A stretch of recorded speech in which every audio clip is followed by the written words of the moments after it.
This special issue is all about the bangers dropping in 2025. Digging out gems in a year of creative drought wasn't easy, but the titles we've picked blew our minds. Buckle up and let's roll! The Last of Us Part 2 Remastered is a monumental masterpiece, a shining star from the golden age of gaming. PC players, your time has come to experience this gem in jaw-dropping graphical glory. If your GPU can handle max settings, buckle up, the visuals will blow your mind.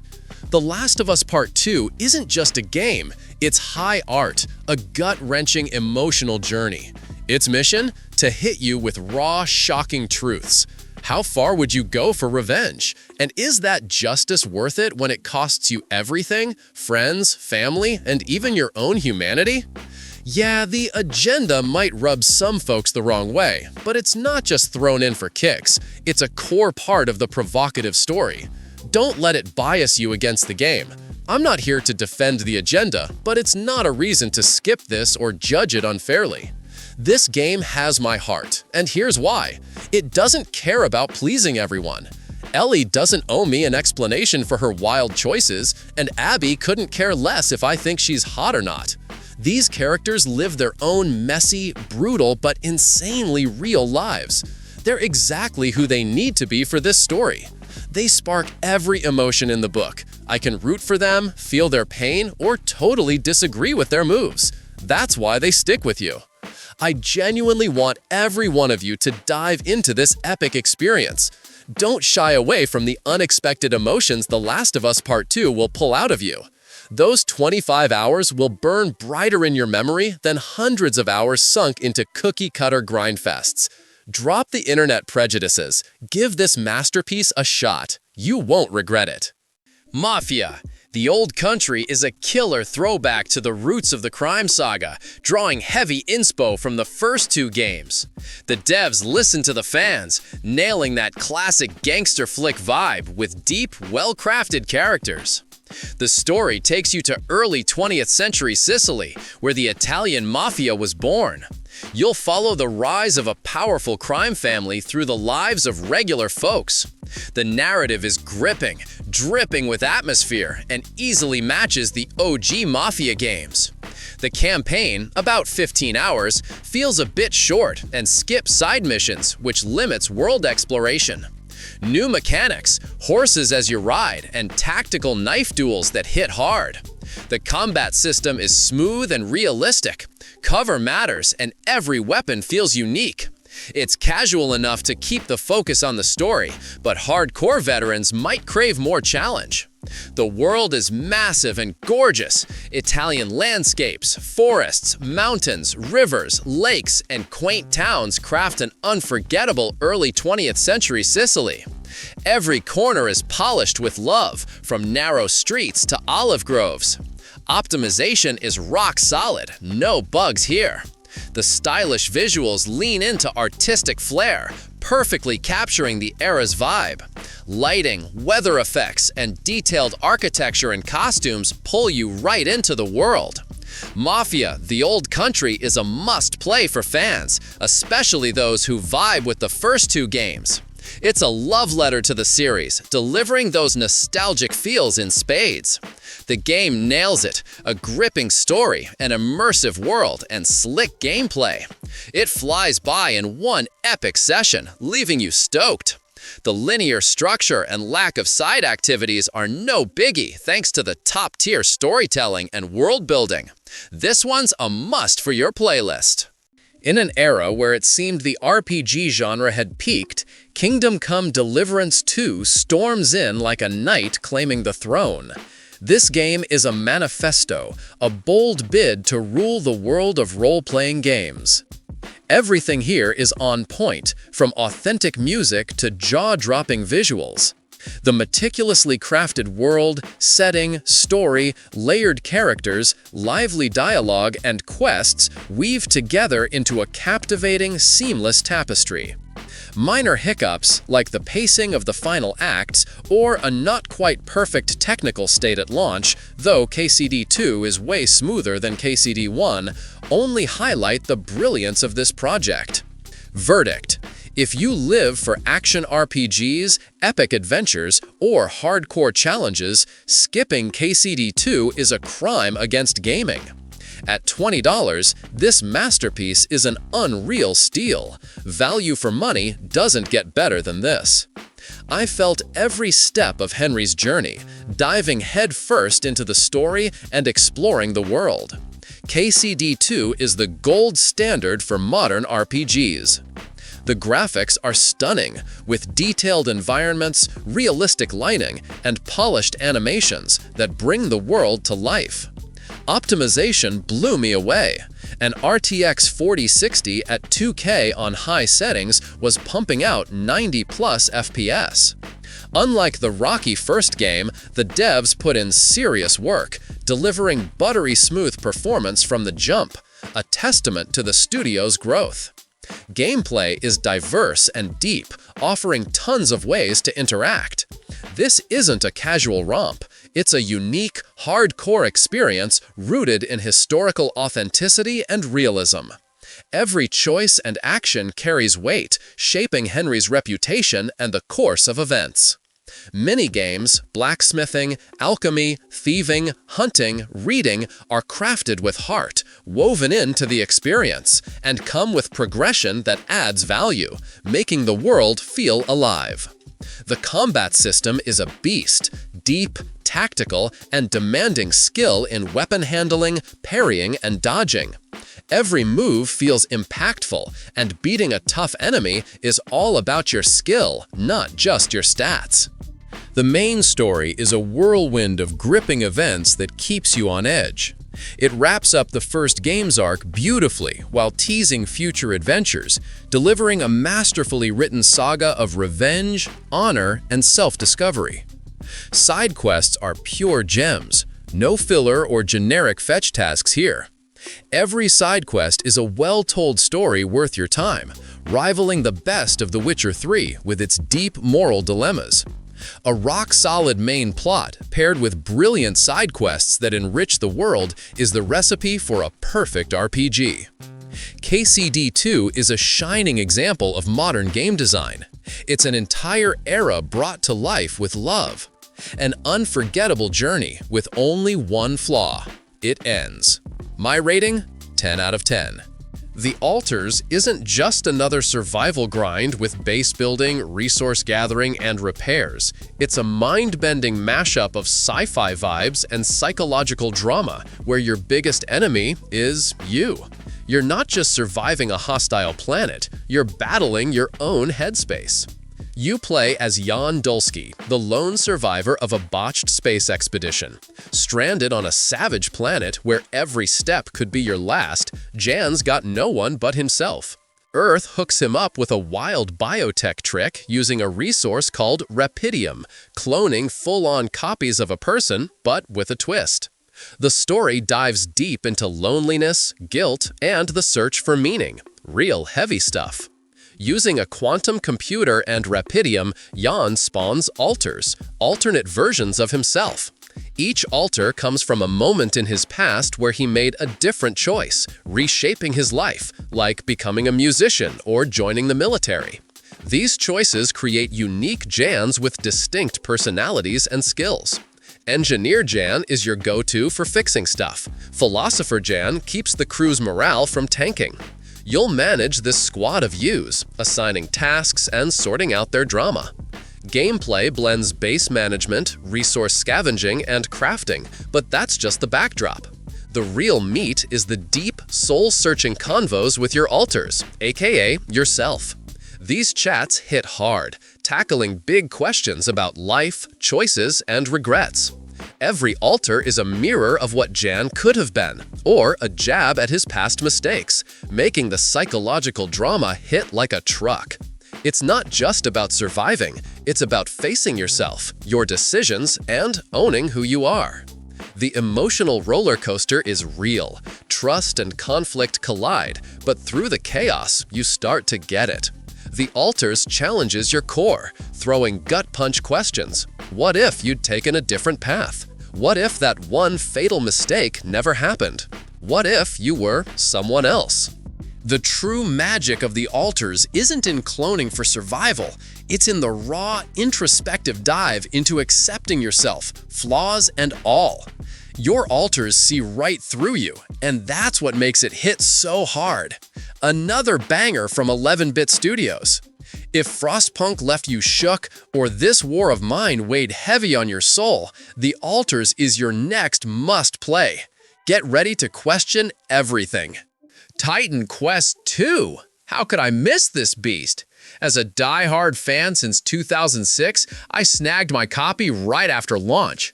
The sequel is that classic Titan Quest vibe, cranked up to 11. Old school good, but insanely upgraded. Picture this, endless roads packed with hordes of enemies dying to take you down, but you're the boss. Smash through mobs, loot shiny armor and beastly weapons, and watch your hero turn into an unstoppable force. That classic loop sucks you in deep. The visuals aren't blockbuster-level eye candy, but they're smooth on the eyes and don't get in the way. Best part? Zero freezes or lag. Optimization and early access is straight up stellar. If you grinded the first one to dust, brace for a massive nostalgia hit. This game's a one-way ticket back to the golden age of ARPGs, and it's already delivered tons of fun for me. The current content is just the tip of the iceberg, an epic demo version, but even those 10 hours flew by. That's why the price is so sweet right now, especially with the discount. The devs are nailing it. No bugs, no issues, just pure joy from the grind. Can't wait for the world to expand with new zones, quests, and that promised Russian localization. It's official. So, if you're a loyal fan of the original, grab it now before the price jumps. This is a must-have. Clair Obscur Expedition 33 is the brainchild of 33 renegades from Ubisoft, born from a hunger for creative freedom. It's proof that Ubisoft is packed with incredible talent, often stifled by corporate red tape. These devs got the chance to unleash their unique vision, crafting a game that might never have fit into a big publisher's rigid plans. I'm stoked to see what this newfound freedom delivers. In a world where mega corporations see us as numbers and games often feel like assembly line products, Clair Obscur is a rare beam of light, a creation that dares to be true art, not just another title. It's a reminder that games can be more than mindless fun, built with raw passion, no compromises, and zero regard for fleeting trends. This isn't just a game, it's a statement, a manifesto that creativity is still alive in the industry. Every pixel pulses with life. Every texture is a work of art, crafted with obsessive detail. From sweeping landscapes to intricate patterns, every corner of the world oozes a distinct aesthetic. The lighting doesn't just enhance the visuals, it crafts an unforgettable atmosphere, acting as a powerful visual language that pulls you into an emotional whirlwind. The art direction here is a masterpiece in itself. Powered by the beastly Unreal Engine 5, the world runs smoothly even on mid-tier rigs, a technical marvel. No freezes, stable FPS, and barely any bugs at launch show deep respect for players, proof of meticulous craftsmanship. This level of polish from day one screams professionalism and love for the craft. Metal Gear Solid Delta Snake Eater. This is Metal Gear Solid 3 reborn on Unreal Engine 5, rocking jaw-dropping modern visuals. It's a chance for OGs to relive the epic adventure and a golden ticket for newbies to dive into Snake's world like never before. If you know Hideo Kojima's work, you get it. His games are a symphonic symphony. MGS3 is the ultimate proof. From the opening seconds, you're sucked into flawless direction with that signature maestro flair. Even 20+ years after the original, this thing still slaps hard. The Snake Eater story is a wild ride of intrigue and betrayal, with characters that shine so bright they'll burn into your brain forever. It's packed with nods to classic cinema, deep philosophical vibes, and a ton of subtle genius touches. MGS3 has something to hook everyone. Gameplay? By today's standards, it's solid, but feels a bit more contained and old school compared to the sprawling Metal Gear Solid V. The remake devs went all in on authenticity, meticulously recreating the 2004 original. Some mechanics might feel quirky, but that's a tribute to the source. This is a top-tier stealth action gem that keeps the spirit of its era while still delivering an addictive adventure. Every bush, every shadow, every gameplay nuance, it's all rebuilt with surgical precision.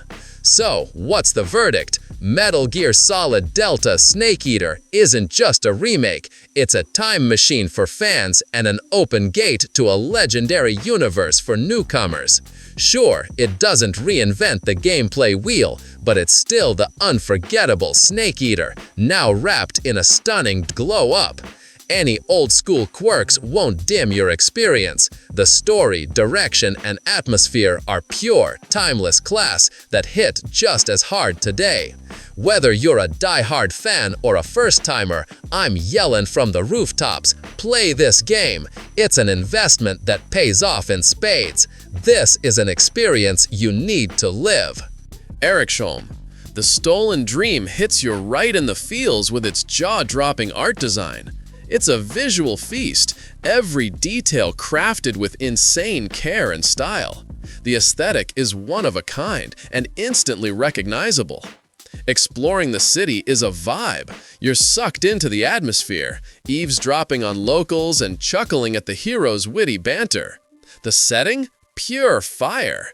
It channels Dishonored's Victorian steampunk flair, but with a brighter, unique tone packed with mysteries. The story is solid and heartfelt, wrapped in intrigue. The hero's personal drama weaves seamlessly into bigger events. The ending could have been tighter, but for an AA game and a studio's debut, it's forgivable. The narrative still leaves a strong mark. Characters are likable and fleshed out for the game's runtime, each with their own personality and motives. Cutscenes are gorgeous and cinematic, pulling you deep into the story, impressive for an isometric game.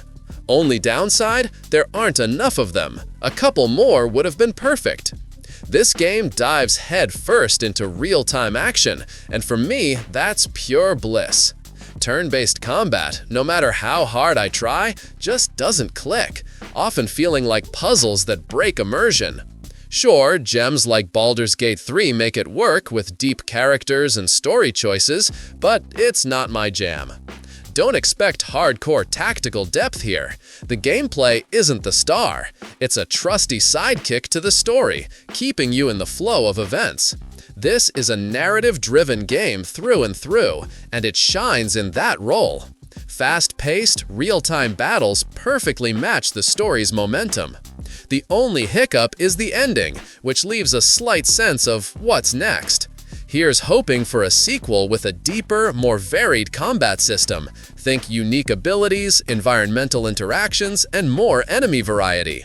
I'd love to see more epic cutscenes and a beefier runtime. The foundation for an epic follow-up is already rock solid. Assassin's Creed Shadows got buried under a tidal wave of baseless hate before it even dropped. Most of the gripes, whether it's whining about supposed graphical downgrades or endless agenda debates, feel absurd and overblown to me. True to the series' roots, you're thrown into a breathtaking, meticulously crafted open world of feudal Japan.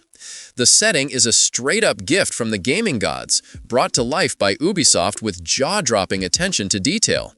The world pulses with beauty. From whispering bamboo groves to snow-capped peaks, every city is packed with intricate details. Dynamic day-night cycles and weather effects don't just look pretty, they shake up gameplay, letting you use shadows or rain to your advantage. Optimization? Ubisoft knocked it out of the park. This game runs like a dream, even without upscaling or frame generation, rare for a modern AAA title. On beefy rigs, it delivers buttery smooth high FPS. On weaker setups, DLSS, FSR, or ZSS keep things silky without sacrificing visuals. It's clear the team puts serious work into the engine. Gameplay serves up two wildly different but equally gripping styles. Playing as Yasuke with his raw power, heavy strikes, and unique combat stances gives you that unmatched I'm a badass samurai vibe in open fights. Naoe, on the other hand, is classic Assassin's Creed, all about stealth, parkour, and precise kills. Her agility, gadget arsenal, and ability to use the environment make her a blast to play. The story masterfully blends the hero's personal arcs with the grand historical events of the Sengoku period. Historical inaccuracies? They don't faze me. This is a game, not a history documentary. As for the Black Samurai debate, I chose to let it go and just enjoy the ride. What matters is the quality of the experience and how well the character fits into the story and gameplay, and Yasuke fits like a glove. All in all, Assassin's Creed Shadows is arguably the best entry in the series in years. The devs poured their hearts into every piece of this. A stunning setting, deep and varied gameplay, polished combat, mind-blowing visuals, and top-tier optimization. It's all next level. I'm thrilled I gave this series another shot. If you're on the fence, dive in. It'll surprise you in the best way. A quick peek at the long-awaited Hollow Knight Silksong. If you've been craving that classic Hollow Knight magic, just bigger, better, and spiced up with fresh mechanics that blend seamlessly into the familiar gameplay, you're in for a treat. Team Cherry proves once again they're masters at crafting bangers. The action kicks off with a bang and doesn't let up, thanks to Hornet's new moves, slick acrobatics, and an expanded arsenal. Every fight feels more tactical, demanding creativity and quick thinking. New enemies and bosses are designed to push Hornet's unique abilities to the max. The iconic downward nail strike from the original, it's been swapped for a diagonal slash, which feels weird at first, but adds a whole new layer of depth to combat, forcing you to rethink your approach. Battles are tougher, flashier, and just plain fun. Hornet moves with way more agility and grace than the Knight, especially early on. Her smoother animations, higher jumps, and faster, longer dashes open up new ways to explore the world and make platforming sections a blast. Fights feel more aerial, giving them a dynamic edge. Locations shift faster, serving up a wild variety of vibrant, contrasting biomes. The visuals are stunning, feeling more alive than ever, packed with unique details. Each region is its own meticulously crafted ecosystem, begging you to dive deeper and explore every nook. Familiar gameplay elements have been reworked to fit the world more naturally, like fast travel unlocking after defeating a specific boss, adding weight and a sense of progression. It keeps things fresh and engaging. If you've been missing that Hollow Knight vibe, deep exploration, tough but fair fights, and a mysterious atmospheric world, then welcome home. The servers have stabilized post-launch, so now's the perfect time to jump into Silksong. This isn't just a worthy sequel, it's an evolution, staying true to the original soul while packing enough new tricks to surprise even the most hardcore fans. I'm already hooked! Shout out to everyone who stuck around, smashed that like button, and subscribed. Your support means the world. Stay safe, stay healthy, and keep your loved ones close. Catch you next time. Peace out.